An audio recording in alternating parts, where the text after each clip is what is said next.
사도행전 2장 16절 말씀부터 21절 말씀까지입니다. 우리 찾으셔서 한 절씩 같이 교독하시겠습니다. 제가 먼저 16절 말씀 봉독하겠습니다. 이는 곧 선지자 요엘로 말씀하신 것이니 일러스되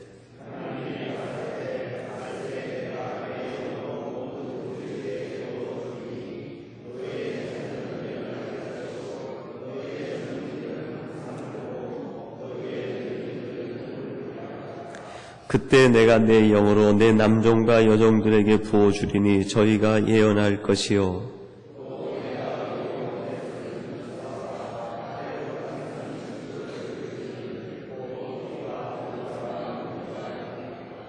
주의 크고 영화로운 날이 이르기 전에 해가 변하여 어두워지고 달이 변하여 피가 되리라.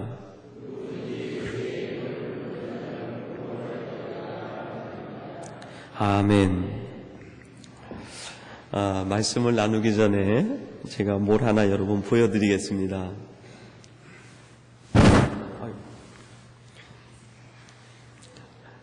아주 예쁜 그 운동 티인데요. 저희 교회 전도 선교 양육 선교부에서 지난번에 우리 그 축구단을 모집을 했습니다.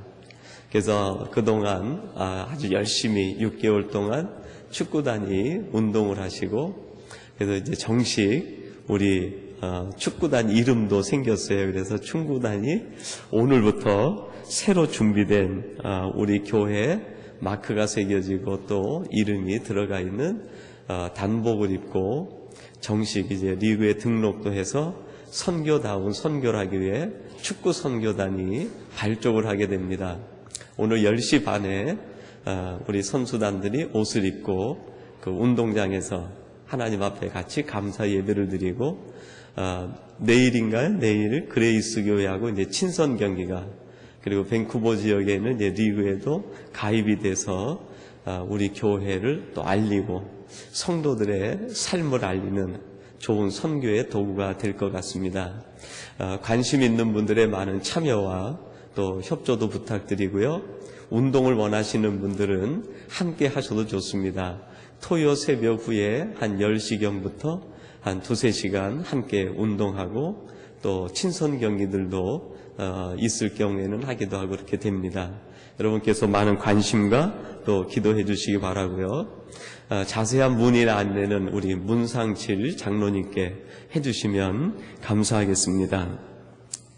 우리 옆에 계신 우리 교우들하고 한번 인사를 나누십시다. 한번 옆에 계신 분들하고 하나님 주의 이름으로 사랑합니다. 주의 이름으로 사랑합니다. 하나님의 사랑이 여러분에게 함께 하시기 바랍니다. 개학을 하면서 그동안 한국에 들어가셨던 가족들도 이제 속속 들어오시고, 그래서 우리 토요 새벽에 못 보던 우리 가족들을 또 뵙게 돼서 얼마나 기쁜지 모르겠습니다.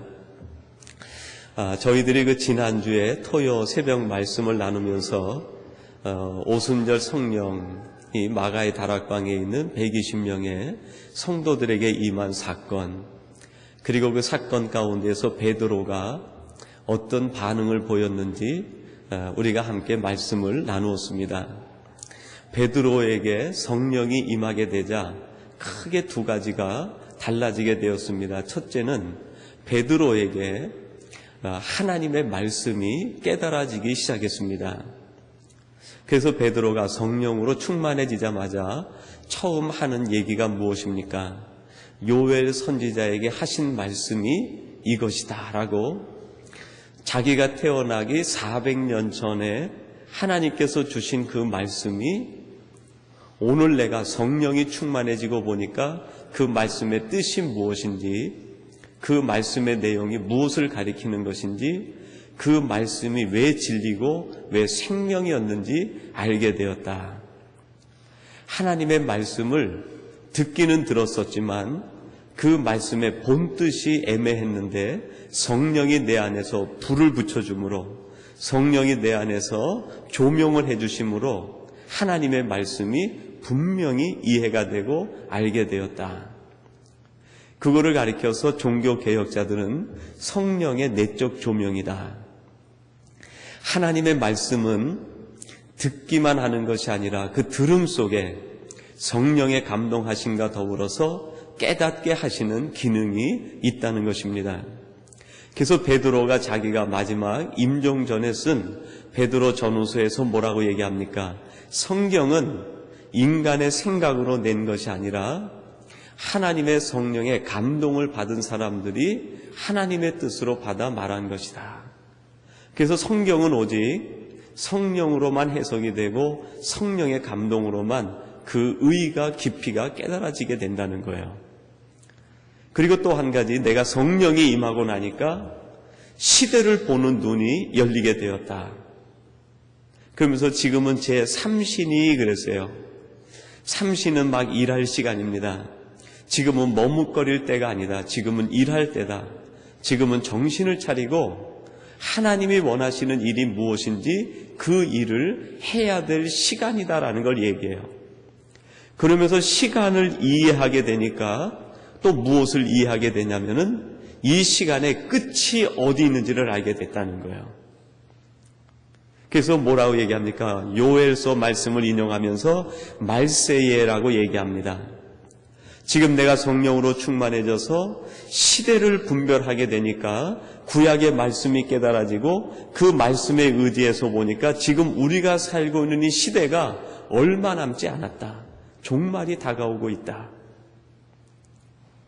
오늘이라는 시간이 얼마나 중요한가. 우리 주님 오시기 전까지 내 생명이 남아있는 이 의미가 무엇인지를 알게 되었다는 거예요. 그러면서 이제 오늘 말씀으로 넘어오게 됩니다. 그러면서 계속해서 베드로는 자기가 성령을 통해서 깨닫게 된 두 가지 의미를 오늘 본문 말씀을 통해서 또 한 번 가르치고 선포하고 있습니다. 그러니까 오늘 말씀은 지난 토요일 말씀의 후편이다, 우리가 그렇게 이해해 볼 수 있을 것 같아요. 성령이 베드로에게 임하게 되자 베드로가 또 깊이 알게 되고 깨닫게 된 것이 무엇인가? 베드로 자신 내면에 있는 자기의 본성의 변화가 이루어지는 것을 알게 되었습니다.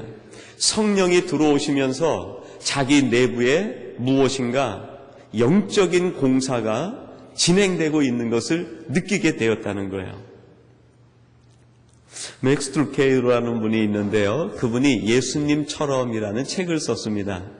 근데 그 책 서원에 아주 재미있는 예화를 하나 들고 계십니다. 보통 사람들이 이제 이렇게 자기 가족들이 살 만한 집을 고르다가 그 집을 선택한다고 그래요. 선택하고 그 집을 자기 집으로 만들기 위해서 적정한 값을 지불하고 사인을 하고 그래서 그 집을 소유하게 된다고 그럽니다. 근데 그 집을 소유하는 사람들은 대부분 들어가서 그대로 사는 것이 아니라 자기가 들어가서 자기 취향에 따라 집을 전체 내부를 바꾼다는 거예요.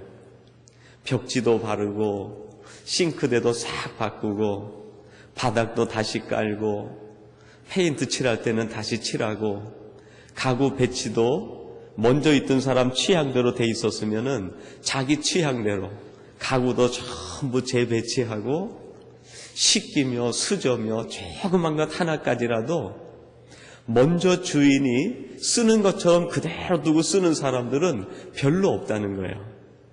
값을 지불하고 내 집으로 만들었으면 그때부터 그 집은 장기간 공사로 들어간다는 거예요.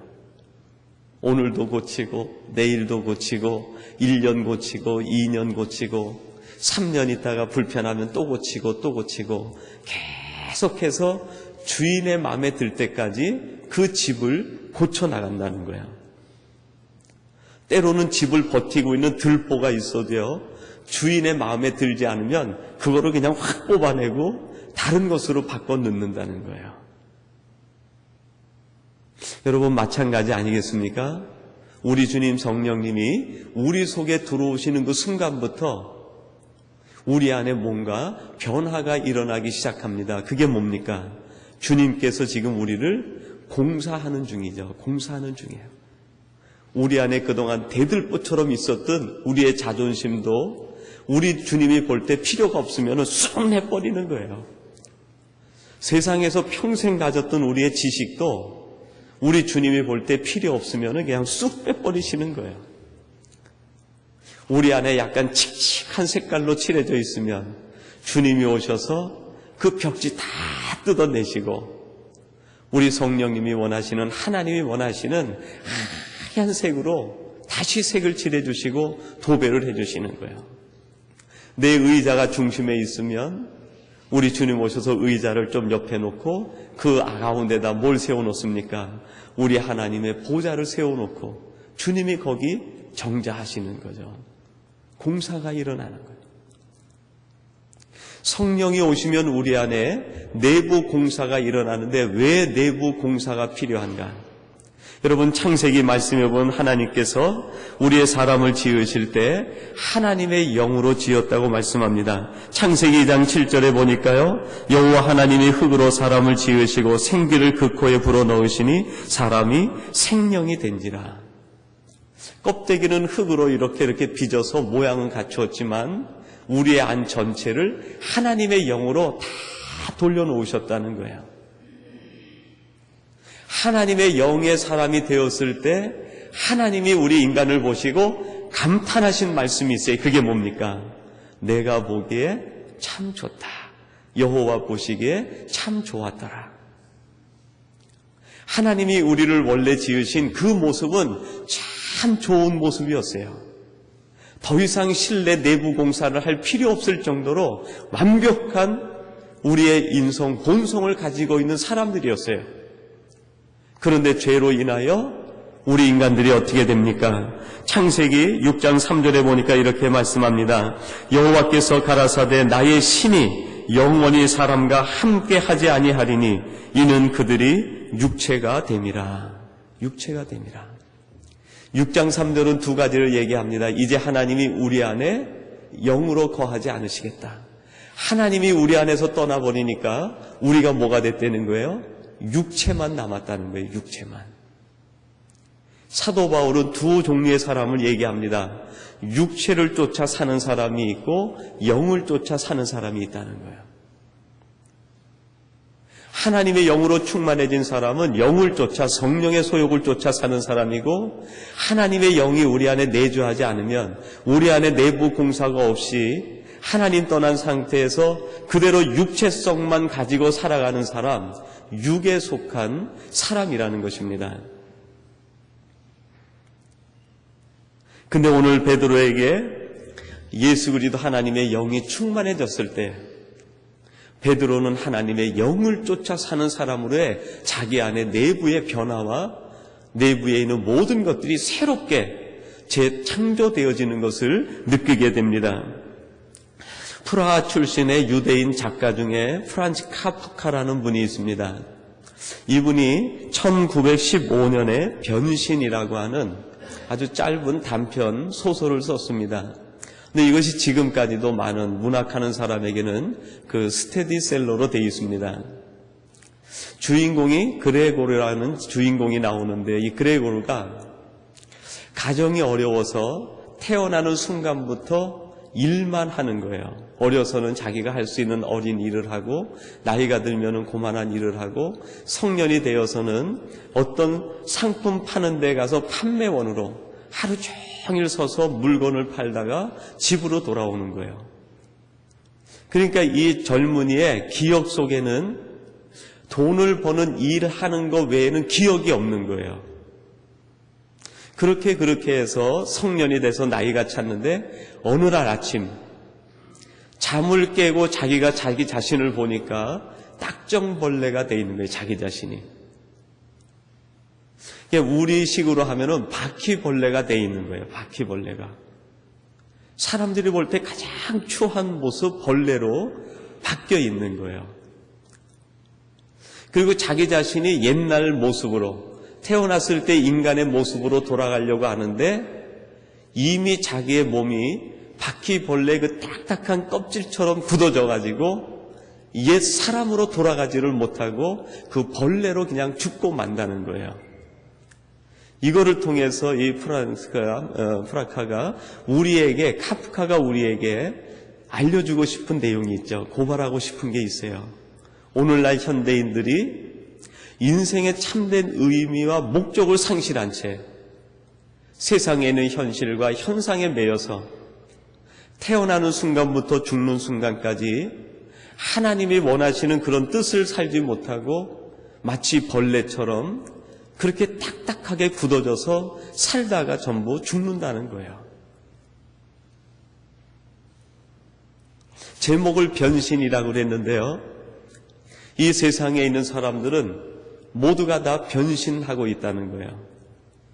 인간 본래 본성을 잃어버리고 딱딱한 벌레처럼 변신해서 세상에서 살아가든지, 아니면 이 작가가 의도하는 것처럼 비록 그렇게 딱딱한 세상에 속한 사람처럼 됐다 할지라도 우리 위에 계시는 여호와 하나님을 만나서 참된 인간 본성으로 돌아가서 하나님의 뜻을 이루며 살기 위하여 변신하든지 둘 중에 하나가 돼야 된다는 거죠. 이 소설에서 의미하는 것은 우리들에게 창조적 본성을 회복하고 하나님이 우리를 지으셨을 때에 그 모습으로 돌아가 살아가야 된다 하는 것 아닙니까? 여러분, 베드로도 딱딱한 사람이었어요.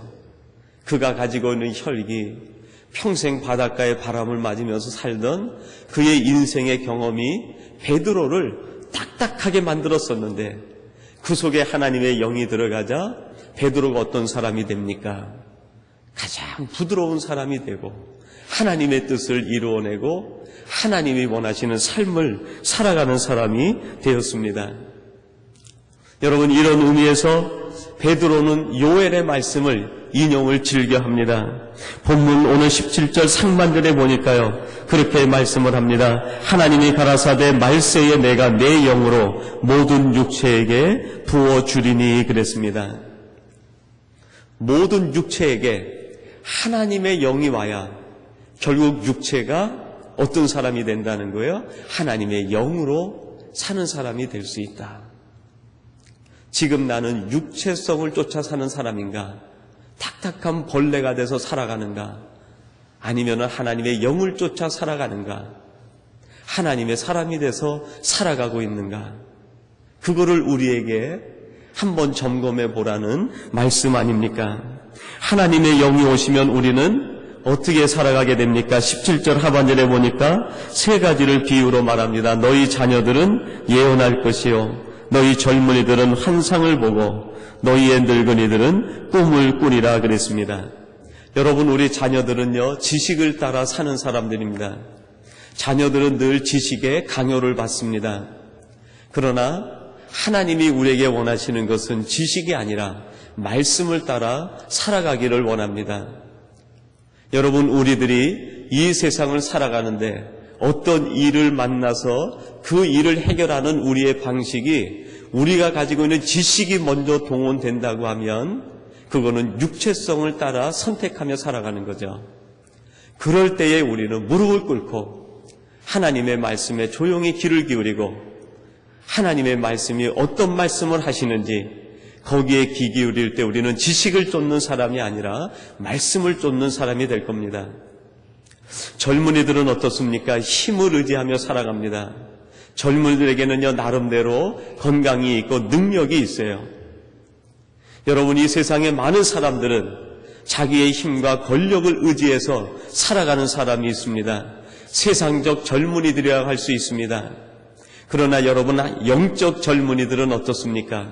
자기의 경험이나 지식이 아니라 하나님의 전능하심, 하나님의 능력을 의지하며 살아갑니다. 그리고 여기 늙은이는 꿈을 꾸리라 그랬습니다. 여러분, 꿈의 반대가 무엇입니까? 경험입니다.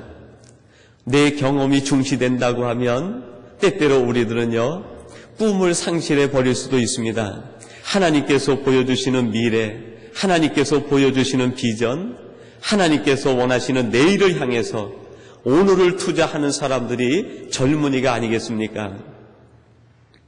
그 한동대에 하민호 교수님이 계시는데요. 그분이 오셔서 그 젊은이들 수련회를 할 때 그런 얘기를 하더라고요. 어린 아이들은 지금 당장을 보고 산대요. 어린 아이들은 지금 사탕 하나 주면 그게 행복의 조건이 되기도 하고 사탕이 없으면 불행의 조건이 돼서 지금 당장을 보고 산대요. 근데 나이가 드신 분들은 과거를 생각하며 산다고 그러더라고요. 내가 과거에 어떤 일을 했는데, 과거에 무슨 일이 있었는데, 내가 과거엔 어떤 사람이었는데. 그래서 나이가 드시면 들수록 늘 과거를 더 많이 떠올리고 생각을 한다는 거예요. 근데 젊은이들의 특징은 뭐냐면은 미래를 생각한대요. 미래. 내가 앞으로 뭘 해야지, 내가 앞으로 어떤 사람이 돼야지. 그 미래를 생각하면서 오늘의 아픔도 이기고 오늘의 어려움도 이기고 오늘을 미래에다가 투자하며 살아간다는 거예요.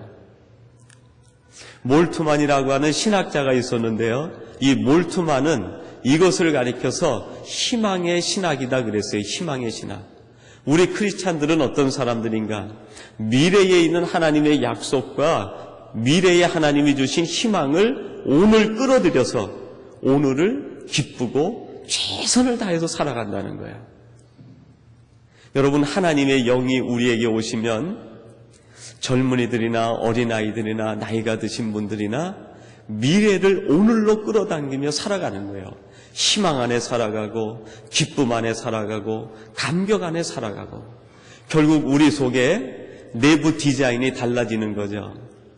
우리 안에 희망이 가득 차고 미래가 가득 차고 하나님의 계획, 하나님의 꿈이 우리의 가슴 속에, 우리의 내부에 가득하게 된다는 거예요. 그때 하나님이 우리를 보시고 뭐라고 하실까요? 내가 너를 보니 보기에 심히 좋다. 내가 너를 보니 보기에 심히 좋다. 하나님의 영이 오셔서 우리 안에 내부의 변화가 이루어지면 하나님께서 우리를 보시고 감탄하시는 거죠. 제가 우리 창세기 말씀을 강의할 때 창세기 1장을 하면서 하나님 보시기에 심히 좋았다라는 말을 함께 여러분들과 나누었었는데요. 여러분, 심히 좋다는 말에는 세 가지 뜻이 담겨 있습니다. 하나님이 말씀하실 때 그 말씀대로 되는 것, 그것이 하나님 보시기에 좋은 거예요. 하나님이 말씀하실 때 그대로 되는 것.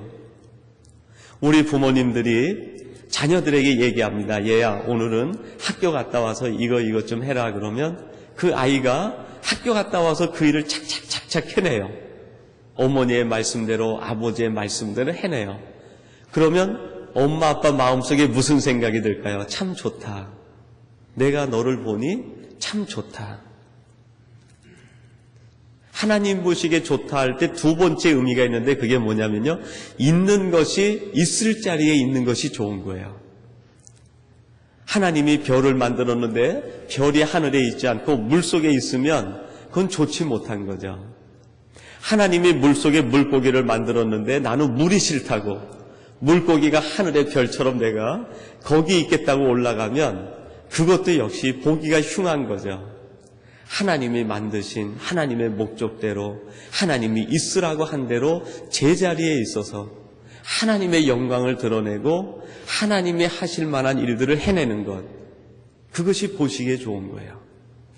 세 번째는 뭘까요? 하나님이 만드신 모든 것들이 크든 작든 빛이 나든 빛이 없든 모든 것이 있는 곳에서 조화를 이루는 거예요. 해는 달과 조화를 이루고 물은 육지와 조화를 이루고요. 하늘은 땅과 조화를 이루고 시간은 아침과 저녁이 조화를 이루고 모든 하나님의 피조된 것들이 서로 질서에 맞게 조화를 이루는 것, 그것이 하나님 보기에 좋은 거예요. 하나님 보시기에만 좋은 것이 아니라 세상 사람이 보기에도 그것이 너무 아름다운 거예요. 하나님이 만드신 창조적 공동체가 죄로 인하여 파괴돼서 어떻게 됩니까? 하나님 보시기에 좋은 것이 아니라 자기 보기에 좋게 왜곡된 삶을 살다가 결국 성령이 임하게 되자 이 관계들이 회복되기 시작한 거예요. 그 회복된 관계 속에서 태어난 최초의 공동체가 뭘까요? 그게 바로 초대교회였어요. 초대교회. 그래서 그 초대교회는요, 그 당시 사람들에게는 이해할 수 없는 공동체였어요. 어떻게 저런 공동체가 있을 수 있는가? 어떻게 저렇게 조화롭고, 어떻게 저렇게 사랑하고, 어떻게 저렇게 보기에 아름다운 공동체가 있을 수 있는가? 너무너무 감동스러웠어요. 사랑하는 성도 여러분, 하나님이 오늘 우리에게 삼성교회가 세상 보기에 하나님 보시기에 이렇게 아름다운 교회, 조화로운 교회, 하나님을 기쁘시게 하고 우리 안에는 철저한 변화와 갱신이 일어나는 그런 교회 되기를 기대하고 있지 않겠습니까? 교회뿐이겠어요. 우리 자신도 내가 너를 보니 참 좋다. 오늘 하나님의 영이 우리 가운데 넘치셔서 하나님 보시기에 좋은, 하나님 보시기에 감동을 드릴 수 있는 우리 복된 성도님들과 교회가 되시기를 주님의 이름으로 축원합니다. 하나님의 영이 임하자 베드로에게 한 가지 더 변화가 생겼는데요. 사람을 보는 눈이 달라지게 되었습니다. 여러분 22절 상반절에 보니까요, 이렇게 말씀합니다. 이스라엘 사람들아 이 말을 들으라. 이스라엘 사람들아 이 말을 들으라. 여러분 여기 나오는 이스라엘 사람들, 우리가 지금 성경을 읽을 때는 그렇게 마음의 어떤 감정이나 어떤 느낌이 별로 없는 것 같아요. 이스라엘 사람들아, 베드로가 유대인들에게 복음을 전했구나, 그 정도죠. 근데 여러분 12제자 베드로에게 이스라엘 사람들, 당시 유대인들은 어떤 의미가 있을까요? 불과 얼마 전에 자기의 스승 예수 그리스도를 십자가에 못 박혀 죽인 사람들이에요. 그것으로 끝난 것이 아니라 제자들이 모두 갈릴리로 옛 직업 터전으로 도망가 버렸는데 그 도망간 이유가 무엇입니까? 이 사람들이 자신들을 예수당이라고 해서 붙잡아 죽이려고 했기 때문에 이들이 다 흩어져 버린 거예요. 이스라엘 사람들, 자기를 죽이려고 했던 사람들, 지금도 자기 생명을 노리고 예수를 믿는 예수당이라고 하면 잡아서 어떻게든지 해꾸질하려고 하는 그 사람들, 또 베드로에게 있어서의 이 사람들은 누굽니까? 예수님이 십자가 달려 돌아가실 때 어린 비자 하나가 베드로를 향해서 얘기합니다. 너도 이 사람과 같은 당이 아니냐? 너도 같이 다니지 않았느냐? 그랬을 때 그 어린 비자 하나가 두려워서 뭐라고 얘기합니까? 나는 결코 아니라, 나는 저 사람을 알지도 못한다, 저주하면서 도망갔어요. 이스라엘 사람들 어떻게 보면 원수와 같습니다. 보기만 해도 두려운 대상들이에요. 그런데 그들에게 가서 뭐라고 얘기합니까? 이스라엘 사람들아, 다시 조금 더 액션을 줘서 얘기하면 어떻게 되겠어요? 나를 죽이려고 하는 사람들아, 내 스승을 죽인 자들아, 나를 찾아 나를 죽이려고 하는 자들아, 제발 이 말 좀 들어보아라 하면서 달려들어버린 거예요. 이 말을 들어보아라 했을 때 이 말이 무엇입니까? 그것이 오늘 성경 21절 말씀의 핵심으로 표현되어 있습니다. 우리 21절 말씀을 오늘 말씀의 결론으로 같이 한번 봉독하겠습니다. 21절입니다. 누구든지 주의 이름을 부르는 자는 구원을 얻으리라 하였느니라. 아멘. 나를 죽이려고 했던 사람들아, 내가 이 사실을 깨닫게 되었다. 누구든지 너희들이 나를 죽일지라도 예수를 믿으면 너희들이 구원에 이르게 된다. 제발 이 말 좀 들으라. 얼마나 많은 역설이 담긴 용어인지 모릅니다. 내가 죽더라도 이 말만은 꼭 전하고 죽어야 되겠다, 그런 뜻도 담긴 거예요. 이제 앞으로 내가 살아남아 있는 이유는, 이제 내 생명이 존재하는 까닭은 이 말을 증거하기 위해서다. 유대에 있는 모든 사람들아, 당신들이 들어야 될 꼭 한 가지 말이 있는데 바로 예수 그리스도를 믿어야 구원받는다는 말이다. 이 말을 들어야 된다. 이후로 베드로는요, 이 말씀을 자기 가슴에 평생 간직하고 살아가요. 누구를 만나든지 사람들아 이 말을 들으라. 베드로 안에 가득 차 있는 것은 이것밖에 없어요. 자기가 전해야 될 말, 생명을 버려서라도, 자기가 죽더라도, 자기가 어떻게 되더라도 관계없이 이 말을 들으라. 한 선교사님께서 아프리카의 한 원주민 마을을 선교하러 들어가셨다 오신 다음에 자기 선교 보고 내용을 쓴 데에서 재미난 이야기 하나를 소개하셨습니다. 이 선교사님이 그 원주민 마을을 들어가려고 하는데 그 마을에 아주 급한 물살이 강이 하나가 있는 거예요. 다리도 없고. 그래서 이 물살을 어떻게 건너가나. 그리고 한참 망설이고 있는데 그 원주민인 듯 보이는 사람이 오더니 자기 머리보다도 큰 돌멩이 하나를 들고 가슴에 덥석 안고 물살로 뛰어들더래요.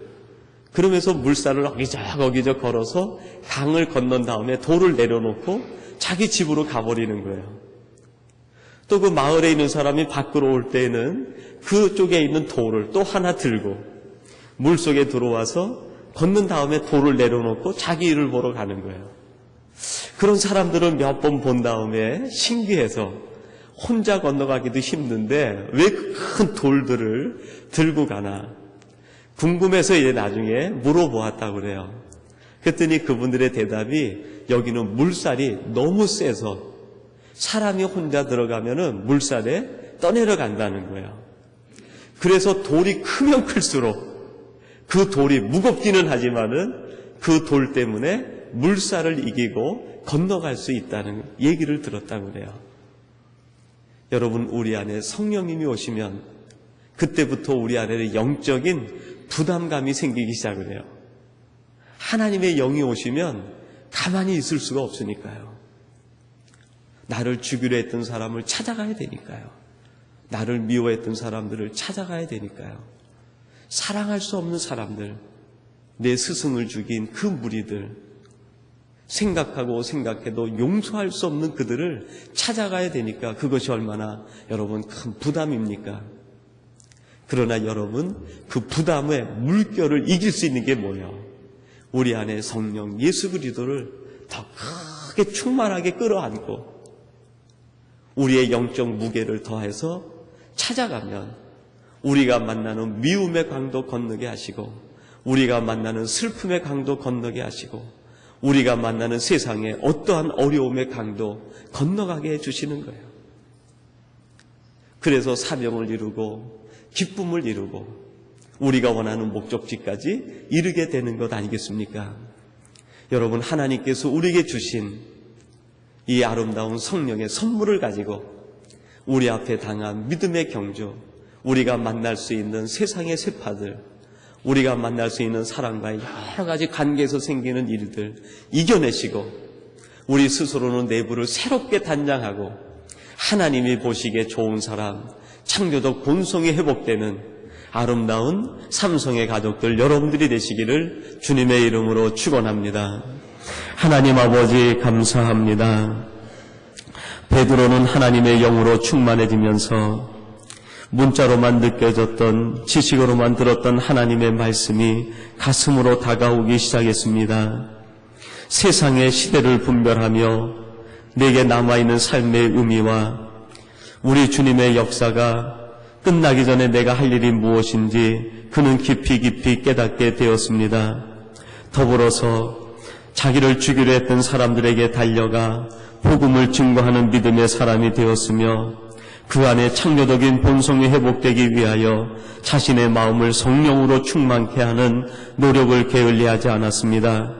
하나님 보시기에 좋은 사람으로 거듭 태어나게 되었습니다. 하나님, 저희들이 땅을 살아가면서 베드로처럼 하나님의 영으로 충만하여 하나님 보시기에 좋은 사람, 세상을 이겨나가는 하나님의 사람들이 되게 하여 주시옵소서. 예수님의 이름으로 기도하옵나이다. 아멘.